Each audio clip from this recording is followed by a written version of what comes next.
அனைவருக்கும் வணக்கம். நான் கெமிஸ்ட்ரி டீச்சர் சுரேஷ்குமார். நம்ம பார்க்குறது 11th கெமிஸ்ட்ரியில் 7வது பாடம் வெப்ப இயக்கவியல். அதில் 7.6 வெப்ப வேதி சமன்பாடுகள், அதாவது தெர்மோகெமிக்கல் ஈக்குவேஷன்ஸ். ஓகேங்களா, அதை பற்றி பார்க்க போகிறோம். தெர்மோகெமிக்கல் ஈக்குவேஷன்ஸ்னால் ஒன்றும் கிடையாது. இந்த ஸ்டாக்கியோமெட்ரிக் ஈக்குவேஷன்ஸ் சொன்னோம்ல, சமன் செய்யப்பட்ட சமன்பாடுன்னு சொல்லுவோம்ல, அந்த சமன் செய்யப்பட்ட சமன்பாட்டோட ஒரு அடிஷ்னலாக ஒன்று கூடுதலாக ஒன்று எழுதணும். என்ன அப்படின்னா, அந்த வினையினுடைய வெப்ப மாற்றம், வெப்பம் உமிழ் வினையா, வெப்பம் கொள்வினையா, அது என்ன மாதிரி உருவாதல் வெப்பமா, வினையினுடைய திட்ட என்தால்பி மாற்றமா, அதை பற்றி குறிப்பிடக்கூடியதான் வெப்ப வேதி சமன்பாடுகள். சரி, இப்போ வெப்ப வேதி சமன்பாடுகள் இது ஒரு 2 மார்க்கில் கேட்குறதுக்கு வாய்ப்பு இருக்குது, பார்த்துங்க. வெப்ப வேதி சமன்பாடுகள் என்பவை என்தால்பி மாற்றம்னா அந்த ΔH மதிப்புகளுடன் கூடிய சமன் செய்யப்பட்ட வேதிவினை கூறு விகித சமன்பாடு ஆகுங்கிறாங்க. அதாவது ஒரு வினையில் இருக்கக்கூடிய வினைபடு பொருட்கள் மற்றும் வினை விளை பொருட்களினுடைய மோல் எண்ணிக்கையை சமன் செய்து, ஓகேங்களா, அந்த சமன் செய்யப்பட்ட பிறகு அப்புறம் அந்த வினையினுடைய ΔH மாற்றம், என்தால்பி மாற்றத்தை அந்த வினைக்கு பக்கத்துலேயே குறிப்பிடணும். ஓகேங்களா, அதுக்கு பேர் தான் வெப்ப வேதி சமன்பாடுகள். சரி, அந்த வெப்ப வேதி சமன்பாடுகளை என்னென்ன நடைமுறை பின்பற்றணும்னு பார்க்கலாம். ஒரு 6 வகையான நடைமுறைகள் பின்பற்றணும். இதை பின்பற்றினா இந்த சமன்பாடு முழுமையடையும். ஃபஸ்ட்டு, சமன் செய்யப்பட்ட வெப்ப வேதி சமன்பாடுகளில் உள்ள வினை குணகங்கள், அப்புறம் வினையில் ஈடுபடும் வினைப்படும் மற்றும் வினை விளைபொருட்களின் மோல்கள் எண்ணிக்கை குறிப்பிடுகின்றனங்கிறாங்க. ஒரு சமன் செய்யப்பட்ட சமன்பாட்டை எழுதும்பொழுது அந்த முன்னாடி குறிப்பிடக்கூடிய அந்த நம்பர் இருக்குல்ல, வினைப்படு பொருட்களுக்கு முன்னாடி 1, 2 இந்த மாதிரி நம்பர் போட்டிருப்போம்ல, அது வினைப்படு பொருள் மற்றும் வினை விளை பொருட்களுக்கு முன்னாடி இருக்கக்கூடிய நம்பர் அந்த பொருள்களினுடைய மோல் எண்ணிக்கையை குறிப்பிடும். இது நம்ம ஏற்கனவே தெரிஞ்சது தான், சமன் செய்யப்பட்ட சமன்பாட்டிலே பார்த்துருக்கோம். 2வது பாயிண்ட்டு, ஒரு வேதி வினையின் என்தால்பி மாற்றம் ΔHR அப்படிங்கிறது என்தால்பி மாற்றம். ஒரு வினையின் என்தால்பி மாற்றங்கிறது ΔHR. அது எப்படி குறிப்பிடணும்னா, தகுந்த குறியீடு மூலமும் அதே போல் அளவோடையும் குறிப்பிடணும். ஓகேங்களா, இப்போ எழுதும் பொழுது வேல்யூ எழுதுறதோடு இல்லாமல் அது கிலோஜூல் பர் மோலா அல்லது கலோரியா, இந்த மாதிரி என்ன யூனிட்டோ அங்கே பயன்படுத்தணும். அதான் அலகுங்கிறது. குறியீடுங்கிறது ப்ளஸ்ஸா மைனஸா அந்த மதிப்பு அதை சொல்லணும். ஓகேங்களா. 3வது, ஒரு வேதிவினையினுடைய மறுதலைனா அதாவது ரிவர்சிபிள் ரியாக்ஷனாக இருக்குதுன்னு வச்சுங்க, ரிவர்ஸ் ரியாக்ஷனாக இருக்குது, ஒரு மீள் வினையாக இருக்குதுன்னு வச்சுங்க. அந்த மாதிரி இருக்கும்போது அந்த வினையினுடைய ΔH மாற்றம், அது என்தால்பி மாற்றத்தை பார்த்திங்கன்னா அந்த நம்பரை மாற்றக்கூடாது, எண் மதிப்பை மாற்றாமல் குறியீட்டை மட்டும் மாற்றணும். இப்போ அது பின்னாடி நம்ம எடுத்துக்காட்டில் பார்க்கலாம். ஓகேங்களா, இந்த எடுத்துக்காட்டு வரும் பொழுது பார்க்கலாம். அதாவது இதில் பார்த்திங்க அப்படின்னா 2H2 + O2 gives 2H2O. Hydrogen மற்றும் ஆக்சிஜன் 2 வாயுக்களும் சேர்ந்து நீருங்கிற அதாவது நீராவியை உருவாக்குதுன்னு வச்சுங்க, 2H2O. இதில் ΔH0R அப்படிங்கிறது அந்த வினையினுடைய என்தால்பி மாற்றம், திட்ட என்தால்பி மாற்றம். அது பார்த்திங்கன்னா என்ன குறியீட்டில் கொடுத்துருக்காங்க, எதிர்குறியில் -967.4 கிலோஜூல். கிலோஜூலுங்கிறது அதனுடைய யூனிட், அலகு. அப்போ குறியீடுங்கிறது மைனஸு, அலகுங்கிறது கிலோஜூல். ஸோ அப்போ அந்த வினையை எப்படி பண்ணணும், அது 2வது பாயிண்ட்டுக்கு பார்த்துட்டோம். 2வது பாயிண்டில் இதான் சொன்னோம். 3வது பாயிண்டில் இப்போ என்ன பார்த்துருக்கோன்னா, மறுதலையாக ரிவர்ஸ் ரியாக்ஷனாக இருந்தால் அந்த எண் மதிப்பை மாற்றாமல் குறியீட்டை மாற்றணுங்கிறாங்க. இப்போ ஃபஸ்ட்டு ரியாக்ஷனில் பார்த்திங்கன்னா H2O உருவாகுது. 2வது ரியாக்ஷனில் பார்த்திங்கன்னா H2O உருவான H2Oலேருந்து திரும்பவும் அந்த ஹைட்ரஜன் மற்றும் ஆக்சிஜன் வாயுக்கள் பிரியடையுது. ஓகேங்களா, அதுலேருந்து இது உருவாகுதுங்கிற மாதிரி சொல்கிறாங்க. அப்போ அதுக்கும் ΔHR0 தான் வருது. அது எப்படி வரும்னா, அதே மதிப்பு தான், 967.4 தான் யூனிட், அதே கிலோஜூல் தான். ஆனால் அங்கே மேலே மைனஸ் குறியாக இருந்தது, கீழே ப்ளஸ்ஸாக இருக்குது. அப்போ மறுதலை வினையாக இருந்தால், ரிவர்ஸ் ரியாக்ஷனாக இருந்தால் குறியீட்டை மாற்றணும். ஓகேங்களா, இதுதான் அது அர்த்தம். 4வது, ஒரு வினையினுடைய என்தால்பி மதிப்புங்கிறது அந்த வினையில் ஈடுபடக்கூடிய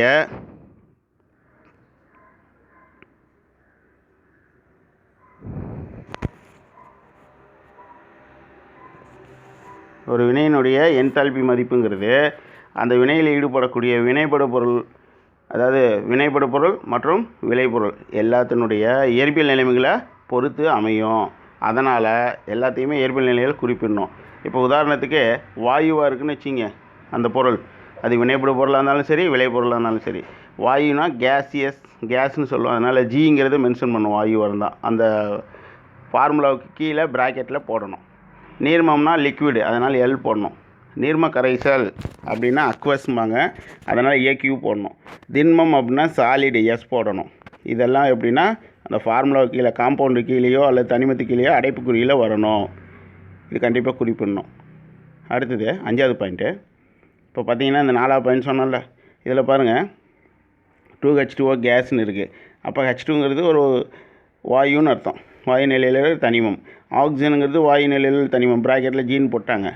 2H2O இது நீராவியாக இருக்குது, அப்போ இதையும் வாயு நிலையில் இருக்கக்கூடியது, அதையினால ஜீன் போட்டுக்கிறோம். ஓகேங்களா? அதே இந்த வினையில் பார்த்தீங்க அப்படின்னா C2H5OH லிக்விடு, இது திரவமாக இருக்குது, அதனால் எல்லுன்னு போடுறோம். ஓகேங்களா? அதுவே திடப்பொருளாக இருந்தால் சாலிடாக இருந்தால் எஸ்ன்னு போடணும். ஓகேங்களா? சரி. 5வது, ஒரு வெப்பவேதி சமன்பாடு முழுவதுமாக ஒரு குறிப்பிட்ட எண்ணால் பெருக்கும்போது, ஒரு வெப்பவேதி சமன்பாட்டை ஒரு நம்பரால் பெருக்குறீங்க. வினைப்படு பொருள் எத்தனை வினைப்படு பொருளாக இருந்தாலும் சரி, விளைபொருள் எத்தனை இருந்தாலும் சரி, ஒரே நம்பரால், இப்போ உதாரணத்துக்கு எல்லாத்தையும் 2ஆல், மொத்த வினையை 2ஆல் பெருக்கும்போது அப்போ அந்த என்தால்பி மாற்றத்தில் வரக்கூடிய மதிப்பையும் 2ஆல் பெருக்கணுங்கிறாங்க. ஓகேங்களா? ஓகே. அடுத்தது, அதாவது உதாரணத்துக்கு தான் அந்த 2ன்னு சொன்னேன். அடுத்தது 6வது பாயிண்ட்டு.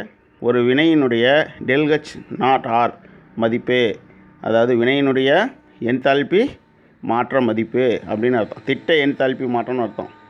0 மேலே போட்டால் திட்டம்னு அர்த்தம். அது வந்து எதிர்குறியை பெற்றிருந்துச்சுன்னா அந்த வினை வந்து வெப்ப உமிழ்வினையாக இருக்கும். ΔH0 மதிப்பு நேர்குறியை பெற்றிருந்தால் அது வெப்பம் கொள்வினை. இதை பற்றி ஏற்கனவே ப்ளஸ் மைனஸை பற்றி பார்த்துருக்கோம். இப்போ இந்த வினையை பார்க்கலாம். இந்த 6வது பாயிண்ட்டுக்கு பாருங்கள். மேலே இருக்கக்கூடியது வந்து பார்த்திங்கன்னா வெப்பத்தை உமிழுது, நீர் உருவாகும் பொழுது வெப்பத்தை உமிழுது, அதனால் -967.4 கிலோஜூல் இருக்குது. அதுவே அந்த வினை ரிவர்ஸாக வரும்போது பார்த்திங்கன்னா வெப்பத்தை எடுத்துக்குது, வெப்பம் கொள்வினையாக இருக்கிறதுனால ப்ளஸ் சிம்பிள் வருது, நேர்குறி வருது. ஓகேங்களா? சரி. இப்போ இந்த ΔH0R அப்படிங்கிறதுக்கு பேர் திட்ட 0ன்னு தான் மேலே ΔH0 மேலே 0 மாதிரி கொடுத்துருங்களா, அது வந்து சூப்பர் ஸ்கிரிப்ட் அப்படின்னு சொல்லுவாங்க. இங்கிலீஷில் சூப்பர் ஸ்கிரிப்ட், கீழே இருந்தால் சப்ஸ்கிரிப்டு, மேலே இருந்தால் சூப்பர் ஸ்கிரிப்டு. ஓகேங்களா? இதை வந்து மேல் ஒட்டு அப்படின்னு சொல்லுவாங்க தமிழில். ஓகேங்களா? அப்போ ஒரு வினையினுடைய திட்ட வினை என்தால்பி ΔH0Rங்கிறது திட்ட வினை என்தால்பி மதிப்பை வந்து எதுலேருந்து நம்ம பெற முடியும் அப்படின்னா அந்த வினையினுடைய திட்ட உருவாதல் என்தால்பி மதிப்புலேருந்து பெறலாம். ΔH0Fலேருந்து பெற முடியும். ஓகேங்களா? ஏற்கனவே ΔH0Fன்னு என்னன்னு பார்த்தோம். இப்போ அனைத்து வினைப்படு பொருட்கள் மற்றும் வினை விளைபொருள்களும் அவற்றின் திட்ட நிலைகளில் உள்ளபோது அந்த வினையினுடைய என்தால்பி மாற்றம் திட்ட வினை என்தால்பி என அழைக்கப்படுது. இப்போ ஒரு வினையில் இருக்கக்கூடிய வினைப்படு பொருள்கள் மற்றும் விளைபொருள்கள் அனைத்தும்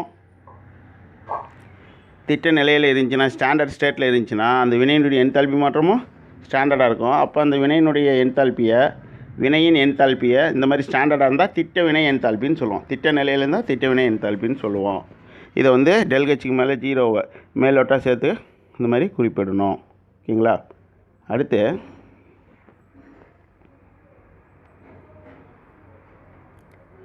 வினையில் ஈடுபடக்கூடிய பல்வேறு அதாவது ஒரு வினையில் ஈடுபடக்கூடிய வினைப்படு பொருட்களாக இருந்தாலும் சரி, விளைபொருள்களாக இருந்தாலும் சரி, அவற்றினுடைய திட்ட உருவாதல் என்தால்பி மதிப்பிலிருந்து, இப்போ பார்த்தா அதே தான் சொல்லியிருக்காங்க, திட்ட உருவாதல் என்தால்பி மதிப்பிலிருந்து அந்த வினையினுடைய திட்ட என்தால்பி மாற்றத்தை நம்ம பெற முடியும். ஓகேங்களா?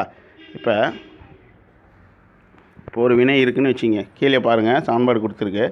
ΔH0R அப்படிங்கிறது திட்ட என்தால்பி மாற்றம், ஒரு வினையினுடைய மொத்த மாற்றம்னு அர்த்தம். ஒரு வினையின் திட்ட என்தால்பி மாற்றம் அது எதுலேருந்து கிடைக்கும் அப்படின்னா அந்த வினையில் ஈடுபடக்கூடிய விளைபொருள்களினுடைய திட்ட உருவாதல் என்தால்பி மதிப்பை கூட்டிக்கணும். அதே போல் வினைப்படு பொருட்களினுடைய திட்ட உருவாதல் என்தால்பி மதிப்பையும் கூட்டிக்கணும்.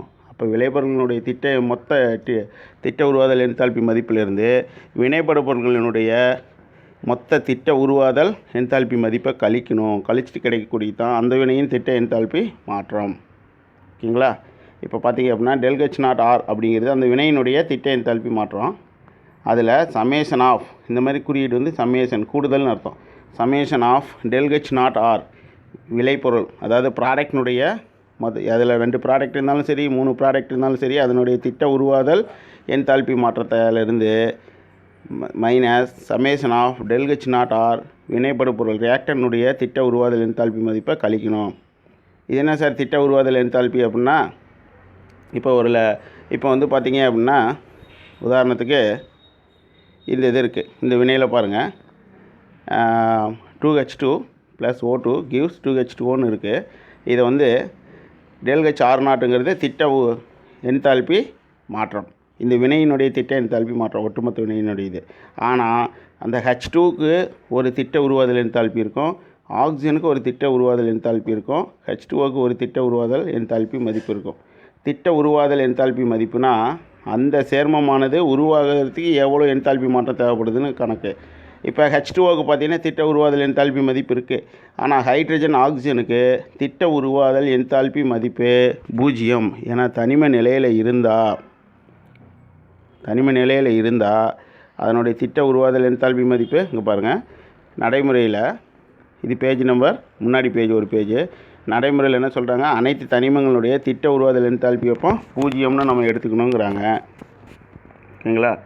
அப்போ இதில் ஹைட்ரஜன் ஆக்சிஜனுடைய திட்ட உருவாதல் என்தால்பி மதிப்பு 0. அப்போ நீரினுடைய திட்ட உருவாதல் என்தால்பி மதிப்பு என்னவோ அதை தான் இந்த இதில் வினையினுடைய திட்ட என்தால்பி மாற்றமாக வரப்போகுது. ஓகேங்களா? சரி, இப்போ இந்த வினைக்கு பாருங்கள்.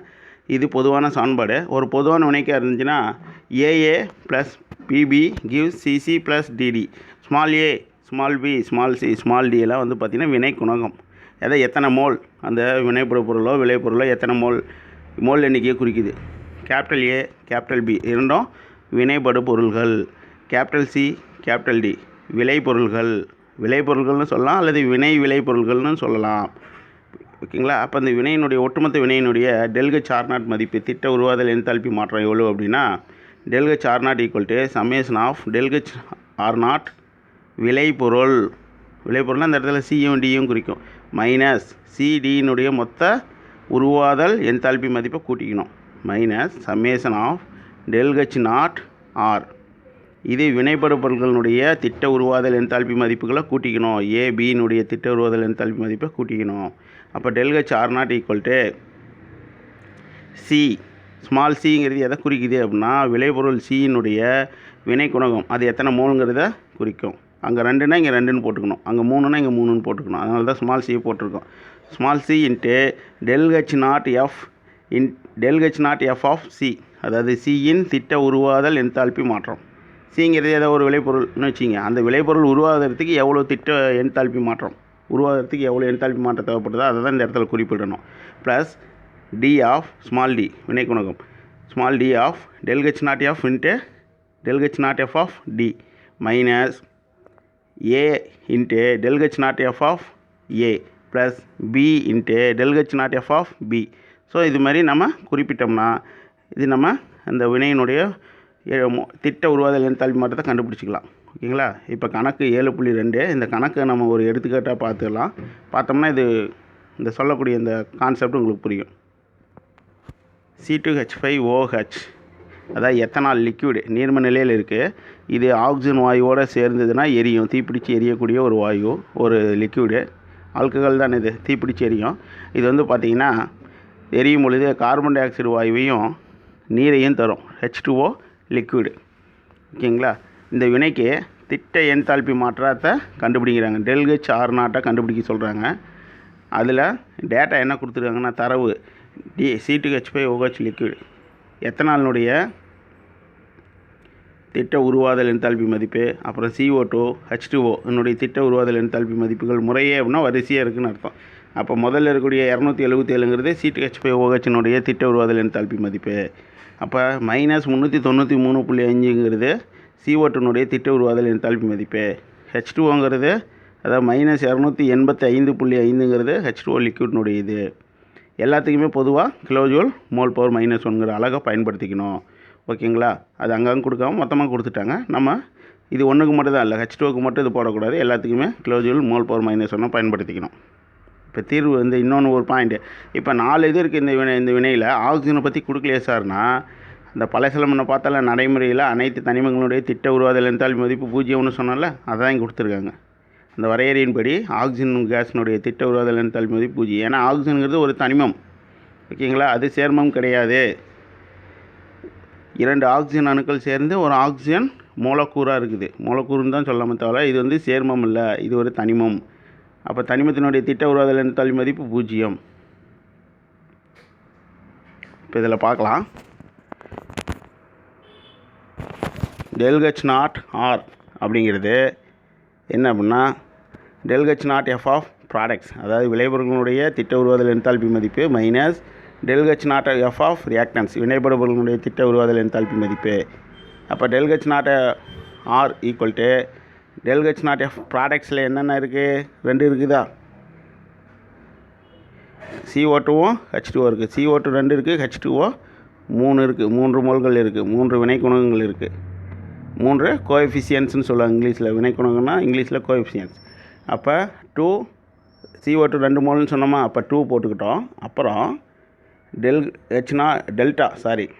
நான் இதை வந்து இந்த முக்கோணம் மாதிரி இருக்கக்கூடிய இதை வந்து டெல்டா அப்படின்னு சொல்லுவாங்க. டெல்லுங்கிறது தலைகீழாக போடும்போது அதை டெல்லும்பாங்க. நான் போன வீடியோவிலையும் டெல்லுன்னு சொல்லிட்டேன்னு நினைக்கிறேன். இப்பயும் டெல்லுன்னு தான் இது வரைக்கும் பயன்படுத்திட்டு நடக்குது. இது வந்து டெல்டா, ஓகேங்களா? சரி, அப்போ 2 into delta H0F F of CO2 plus 3 into delta H0F of H2O.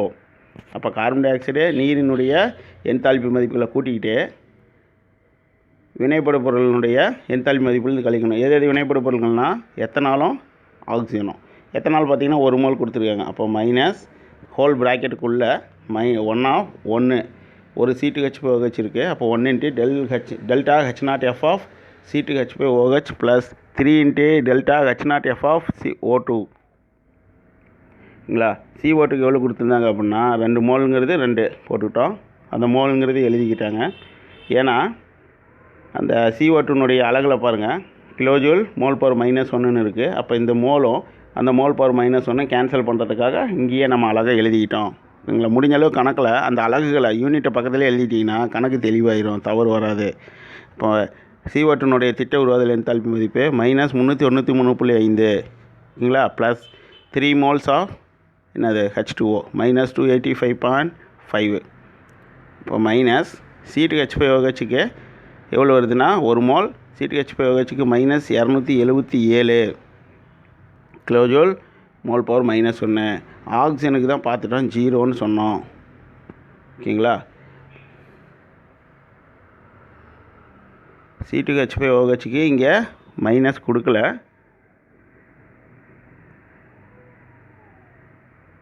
இல்லை ஒருவேளை தவறா என்னன்னு தெரியல. இது என்னுடைய பழைய PDF இது, ஓகேங்களா. அதில் மைனஸ் கொடுக்காமல் இருக்குது, ஓகேங்களா. சரி, இது ஆனால் இங்கே கொடுத்துருக்காங்க. இதில் ஆக்சிஜனுக்கு வந்து பார்த்திங்கன்னா 0. 1 செகண்ட், அப்படியே நான் புது புக்கு ஒன்று இருக்குது, அதில் அப்படியே பார்த்து சொல்லிடுறேன்.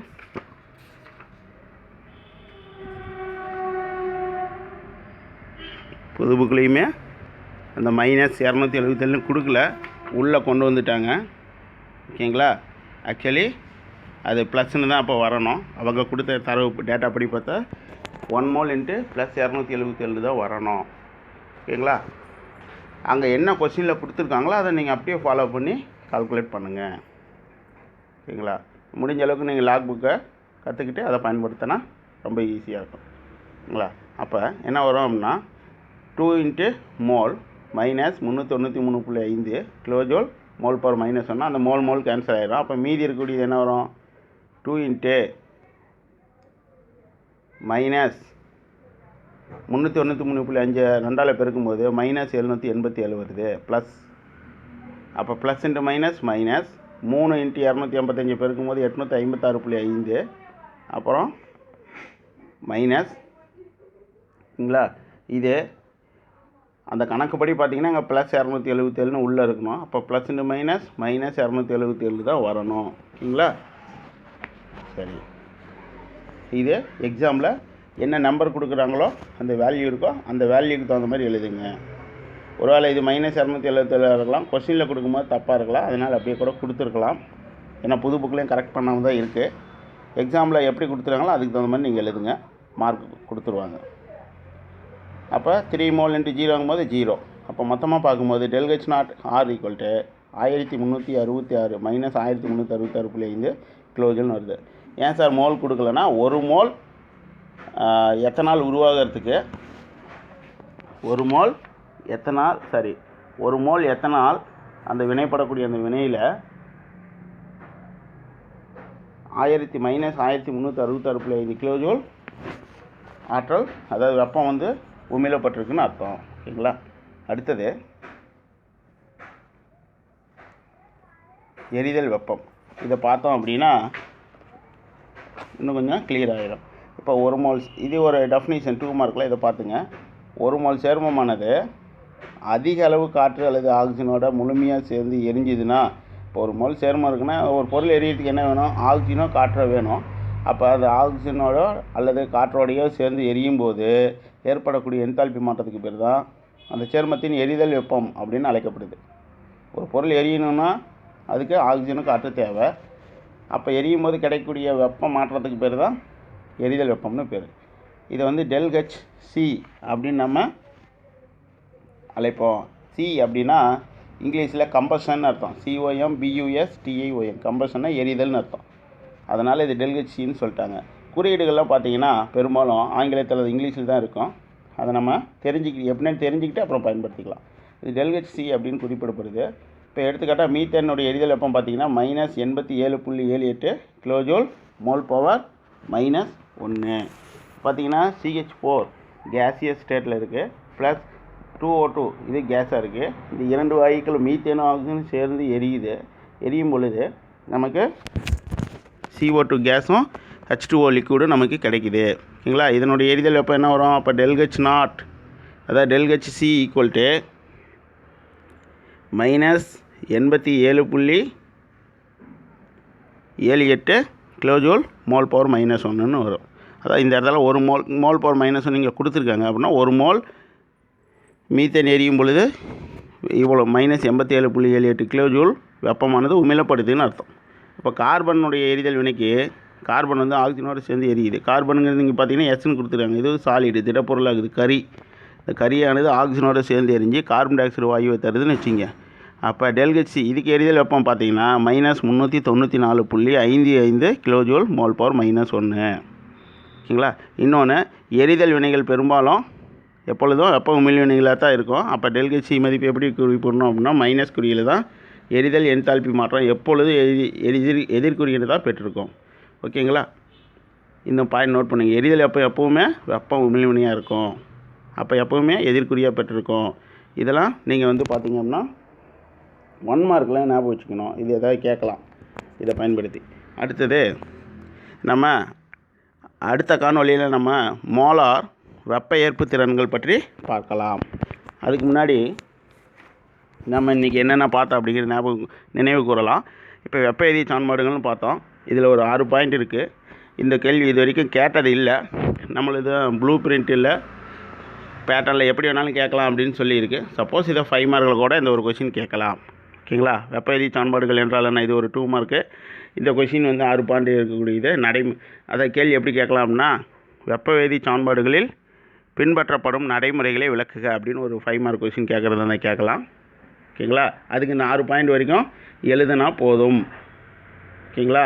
வேணாம் இல்லை, 6 பாயிண்ட் எழுதிட்டு அந்த எடுத்துக்காட்டாக பின்வரும் இணைகளை கருதுவோம்னு இருக்குல்ல 221ல், அதையும் நீங்கள் இந்த 6 பாயிண்ட் எழுதிட்டு இதில் எடுத்துக்காட்டாக பின்வரும் வினைகளை கருதுவோம் இது வரைக்கும் எழுதினீங்கன்னா, ஏன்னா அந்த 6 பாயிண்ட்டுக்கும் உண்டான விளக்கம் இந்த ஈக்குவேஷனில் இருக்குது, அது வரைக்கும் எழுதணும். ஓகேங்களா? அடுத்தது இந்த கணக்கு 7.2 இருக்குல்ல, இந்த கணக்கு வந்து ஒரு மாடல். இது வந்து ஒரு 3 மார்க்கில் கேட்குறதுக்கு வாய்ப்பு இருக்குது. அடுத்து எரிதல் வெப்பம்னு அடுத்த பேஜில் பார்த்தோமா, இந்த எரிதல் வெப்பத்தை பார்த்தீங்க அப்படின்னா 2 மார்க்கில் கேட்கலாம். ஓகேங்களா?